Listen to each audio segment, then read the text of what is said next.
Meeple Nation Podcast, episode 348. A big hand to these 4 hand management games.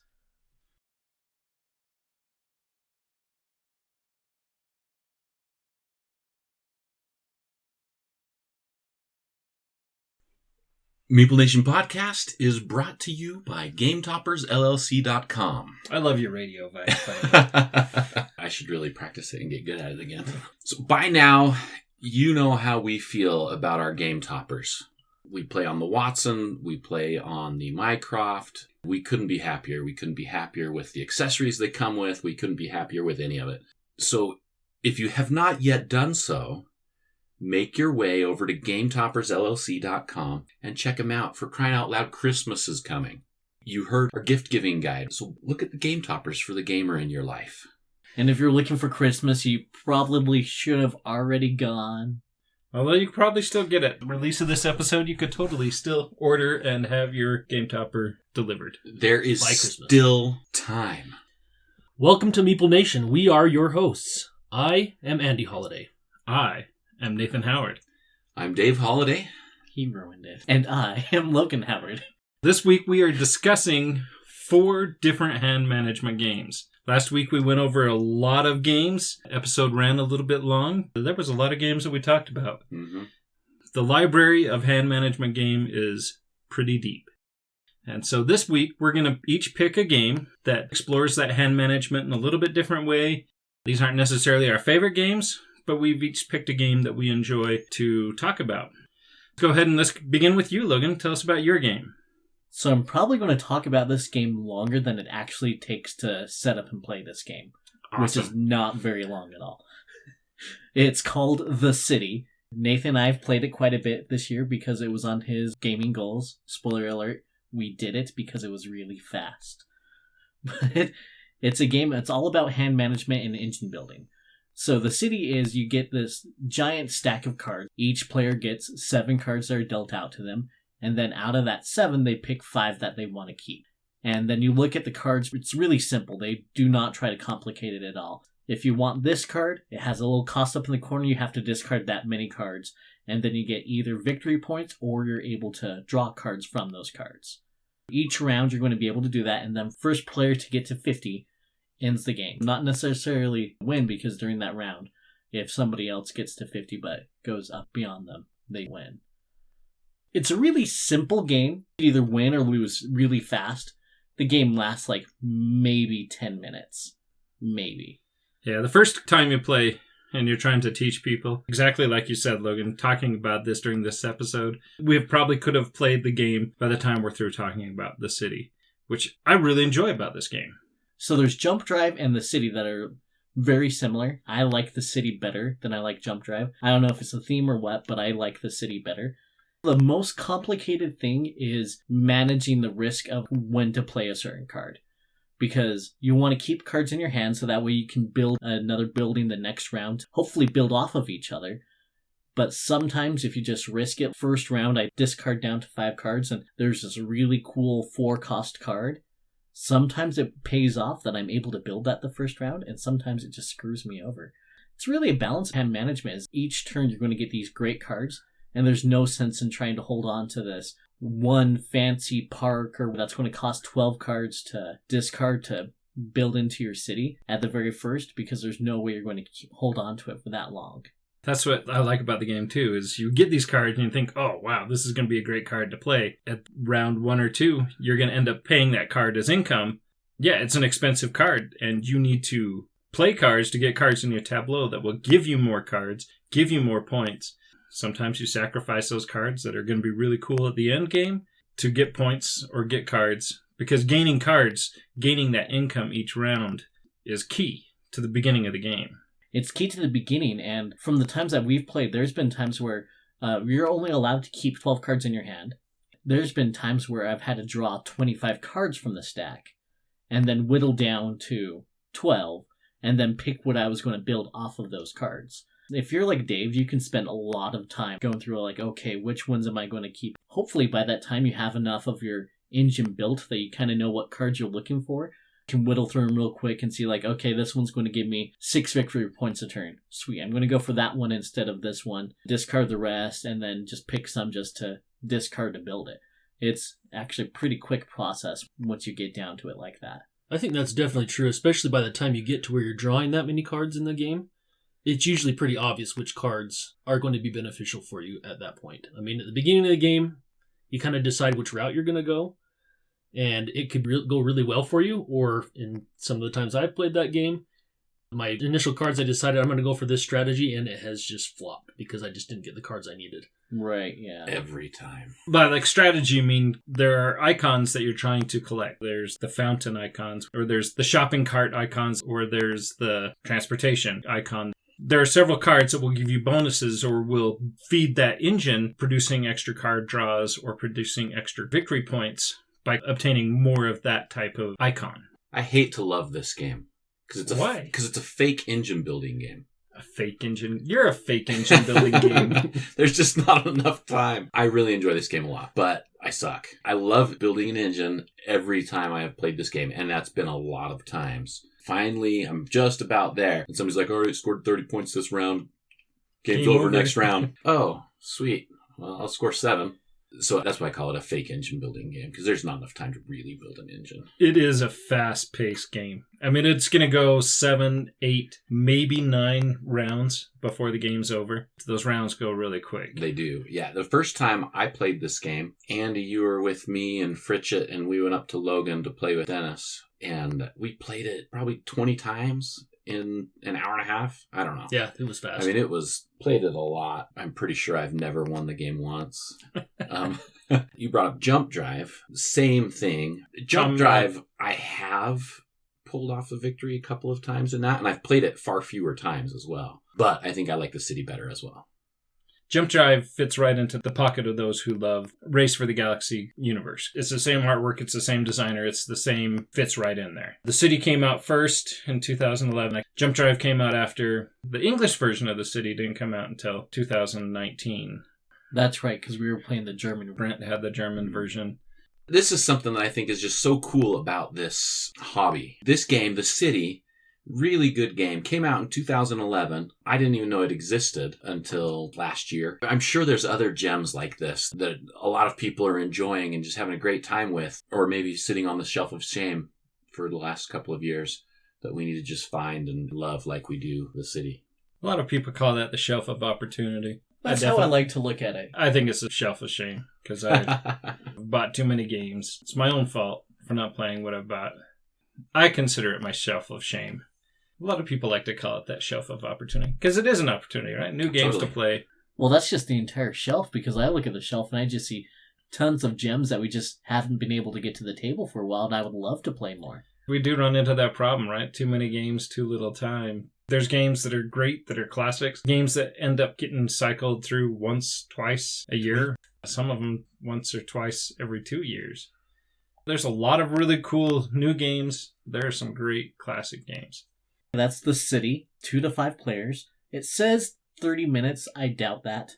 I guess it could take up to that if someone could challenge that. Yeah. I don't even think I could. It is a great game and totally worth the effort, so you should check it out. I decided to talk about Wingspan. I know most people have probably heard of this game. As far as hand managements, this one kind of stuck out to me. I bought Wingspan probably a year and a half ago.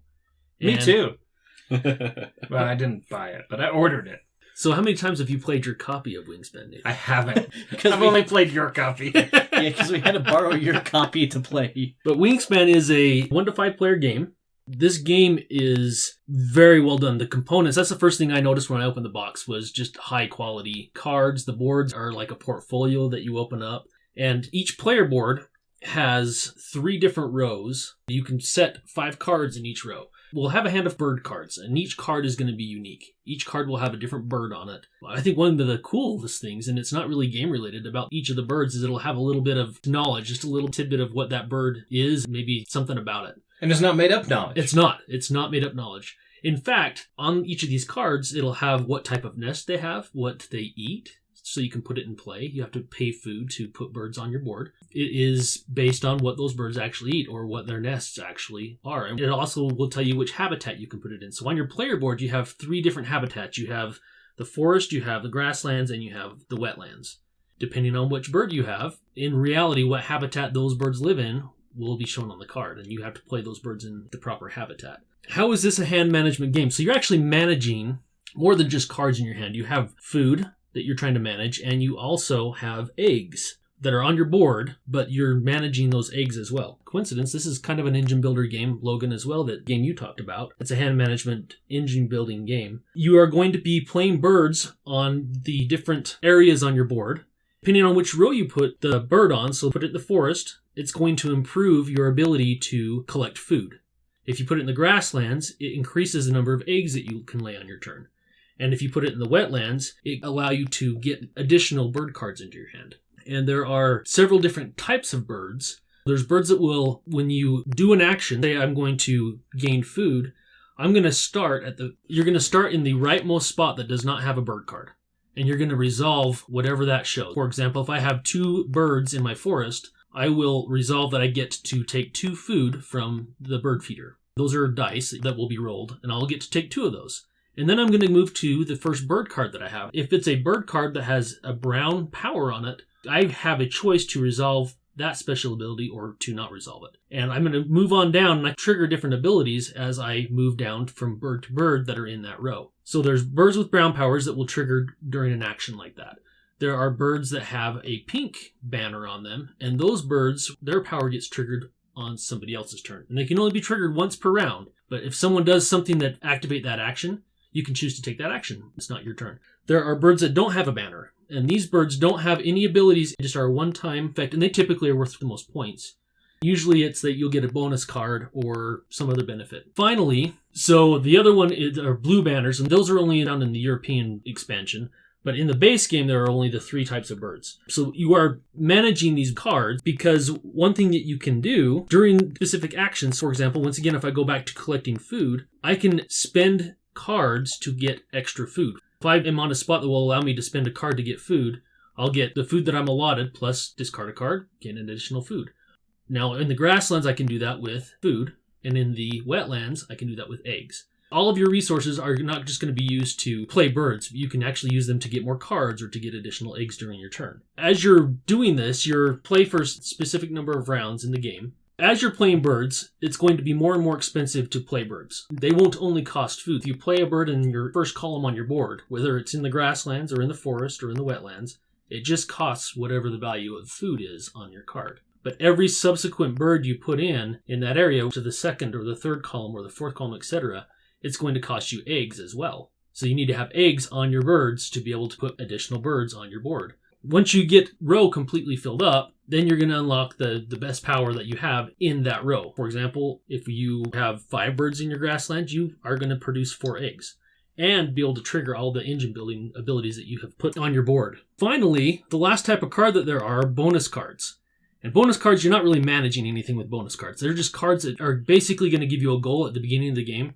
And you gain points. Typically, there are 2 tiers. There's a tier that if you meet that, you'll get fewer points, and then a larger goal that if you complete that, you'll get more points. And you can get extra bonus cards during the game by playing birds that give you bonus cards. At the end of the game, you will count up your bonus cards. The birds will have victory points on them, and there's a track that will give you end of round points as well. At the end of the game, everybody counts up the points, and whoever has the most points wins. Fantastic game.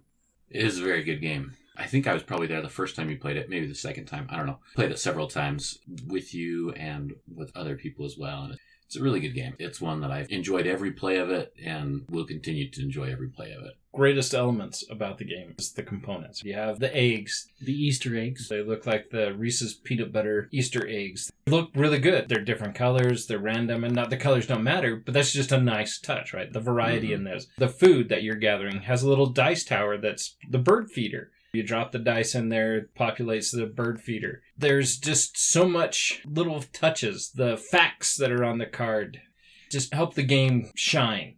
It was kind of funny. There was a tweet from Elizabeth Hardgrave I saw the other day. She made the comment that it's not uncommon to hear how the game Wingspan has made birders out of people. They pick up on those facts and they have that information, and they tweeted and hooked her into that, saying, hey, oh, look, I knew that because of Wingspan. And so it's kind of funny how that factual information increased our hobby as well as the birder hobby. Two worlds collide. I actually like how popular this game is because the unique features that you see other people's copies that they have. When we've been able to go to SaltCon in times past, you see people have individual little nests for each color of eggs. They go all out. It's such a great game that they want to put a little extra flair to their copy, and I like seeing that. Like you pointed out, Nathan, that's one thing that's just extra special about this game is literally every little thing is detailed to fit theme. Like every little detail is intentionally and super well done to fit the theme.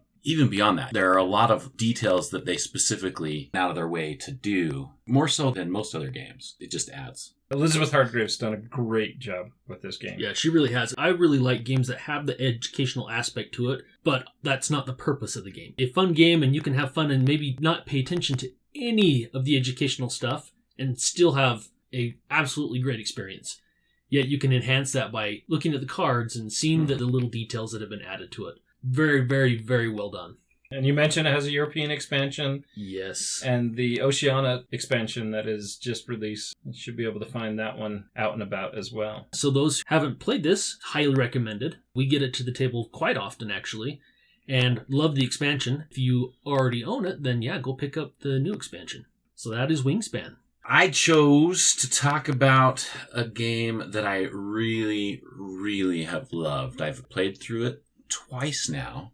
It's a legacy game. I'm not going to give away too much. Game by Stonemaier Games, designed by Jamie Stegmaier, and it's called Charterstone. Came out in 2017. It's a game for 2 to 6 players. It says 45 to 75 minutes. That's a lie. 1 to 6 players. True, yes. There is a solo variant of the game. Can be from 1 to 6. I've actually played it solo quite a bit on my phone. Oh, yes. I forgot about that. It just seems kind of sad to play a legacy game solo, though. It was, but it was so nice to take a break at work during lunch and be able to just play through. I like it better as a group. Don't mean to take away from Dave's explaining the game, but I do like the opportunity of, I've already played the legacy through, so it wasn't like a big surprise. This will occupy me during my lunch break. I've played a lot of different legacy games at this point. This one truly is very fitting. Definitely changes from play to play. The board itself will be changing throughout. You play this over 12 games. And then after that 12th game, your game is concrete at that point. In this game, you each are a leader of an individual charter. The Forever King is trying to determine which charter is best. As you go throughout, you unlock new rules for the game, you unlock new card types, you unlock new abilities. You start off with a persona card that gives you some sort of an ability. It's a basic worker placement game. Well, I'm not going to call it a basic worker placement game. It's a worker placement game. You have a persona card that gives you certain abilities. Each charter starts with a couple of base buildings. For example, place your meeple on a spot to collect 1 iron, or collect 1 grain in the yellow charter, or collect a wood in the green charter. Each charter has a resource production. You're usually going to have a spot where you can spend a resource. There's also a central zone in the board that has several different actions on it. You can go there to build a building. When you build a building, you just peel a sticker off of a building card and put it on one of your spots in your charter, and that can give you extra things to do. You can go and open a crate. Most of your building cards are going to have a little crate icon on them, and when you build that building, that card is still useful because it has that crate on there. When you go and open a crate, it can give you, this is where a lot of legacy parts of this game come in, where you might get a couple more buildings, or you might get another persona to choose from, or you might unlock a new card type. That's one thing I really like about this game is that when you use that card, when you peel off that sticker, that card still has a use. You're going to use that at least 2 times to be able to open the crate, build the building. The fact that it reuses those cards instead of just a one-time use, that's a nice little touch, I think, especially in a legacy game. Well, obviously it wouldn't be in a non-legacy game, right? But in the Legacy game, to be able to use that card more than once instead of just one-time use and then destroy it, you're going to use that card twice, I think is really cool. I like the fact that you're encouraged to use other people's charters, that you're going to put your stuff on there, you kick them out, and then they can replace your worker. The hand management in it is where you're trying to manage those buildings, where you're trying to manage which buildings I'm going to build. There's opportunities to expand. I mean, you stay in your charter, but there's opportunities to bring other people's buildings into your charter. Not to spoil anything, but you only have so much resources by the end of the game. So if you built a building, you don't necessarily have the resources to be able to open the crate. So then you have to make the decision about what finite cards am I going to take into the next game with. Oftentimes, you're not going to have room for everything. And so during the next game, you're going to be able to draw other people's crates that they weren't able to open. You have an opportunity to not necessarily build whatever your charter was supposed to be good at, build this unique feature, and hopefully you've managed it well enough that you have a nice engine to build off of. Yeah, with these cards that we're talking about, they're called advancement cards in the game, and there's some of them are buildings, some of them are other things without giving anything else away. These cards, there's several different types, and as you go further into the game, you unlock more types. Like Logan referred to there, at the end of the game, you have a certain capacity to carry over into the next game. As the game starts, you have capacity 1. You can keep 1 advancement card to take into the next game. So if you've got 2 buildings that you really want to build next game, you got to make that choice. And then that other one just goes into the deck that anybody can then get on a later date. So the buildings that came with the yellow charter are going to be available to anybody else if the yellow player decides to discard them. So one other thing with the hand management side of this is you only have so many spaces in your charter to build buildings. But buildings is one of the very good way to get points in the game as well. So do you decide, am I going to cover up this building that I'm getting a lot of people putting their stuff on, or maybe it's a little more tempting for the other players to play in my charter? Or do I want to cover that up with something that may not be quite as good? Or do I want to hold on to this maybe later in the different game? Like, there's lots of different management as far as the limited space you have in your charter, and you may have 3 building cards in your hand. Do you stack those buildings, cover them up, or, what are you going to do? There actually ends up being much more hand management in this game as it goes along. I played this game with family, with Dennis, Andy, Richie, and Amara. This was when I was up in Washington. I loved it. After the first game or two, I was like, I have to get this game for my friends up in Washington. And so I played with them as well. In the game with the family, I was able to manipulate the deck a little bit. It drove everybody else crazy. It broke the game. I don't really think it did. It felt like it did a lot of times, but the end result, it really didn't. During gameplay, it felt like it. But that was one of the things that I love so much about this game, though, too, is that there are so many different ways of scoring points and so many different strategies. And it all depends also on where things get built and how it all rolls out. No 2 games are going to be the same. They balanced it in a way that there are a lot of different ways you can get to victory, a lot of different ways you can score points. That is Charterstone. It has quite a bit of hand management in it. It's just hard to talk about without ruining the legacy fun of that game. If you haven't played it, I highly recommend it. Find 5 of your best gaming friends. But if you don't have 5 of them that you can count on reliably to be there, find 3 of them, find 2 of them, whatever. Just go get this game and play it. Play the crud out of it. Great game. Pretty soon you'll have a crud-free copy. That's actually true. Well, thank you, Dave. So the final game we're going to talk about is a game called Marvel Champions, the card game. Cooperative game. It's 1 to 4 players. It lasts about 45 to 90 minutes, depending on the villain you're playing with and the challenge level that you set up for the game. Fantasy Flight is a living card game. Thrusts players into the Marvel universe, where you're playing heroes and you're battling against villains. In the base game, you have heroes like Black Panther, Iron Man, Captain Marvel, She-Hulk, and Spider-Man. There's 3 villains that are in the base game. There's Rhino, Ultron, a 3rd villain that escapes me at this moment. As players, you're combining your talents and your abilities to take down villains. And these villains have schemes that they're trying to advance to completion. So you're trying to thwart them by attacking their scheme, and then you're trying to defeat them by knocking them out. You have to rotate, which is a really nice feature. I really like this. You can either start in your hero mode, or you can start in your alter ego mode. Peter Parker, and you have Spider-Man, Carol Danvers, Captain Marvel. Each one will give you different abilities. Selecting in your alter ego mode, you can't fight the villain. You can do things to heal yourself, try to prepare for when you flip back over to your hero mode, try to attack the villain. You can set up cards that will thwart the scheme, slow the villain down so that you have enough time for you and your allies can take down the mastermind. The game is done very well, in my opinion. I really enjoy it. First couple of times I played it, I was like, this is going to be a disappointment. I'm really kind of bummed out about this. I wanted it to be great. Then I had put it on my 10 for 10. Great thing about this is you could play solo. Played 8 times just playing solo with Spider-Man and She-Hulk.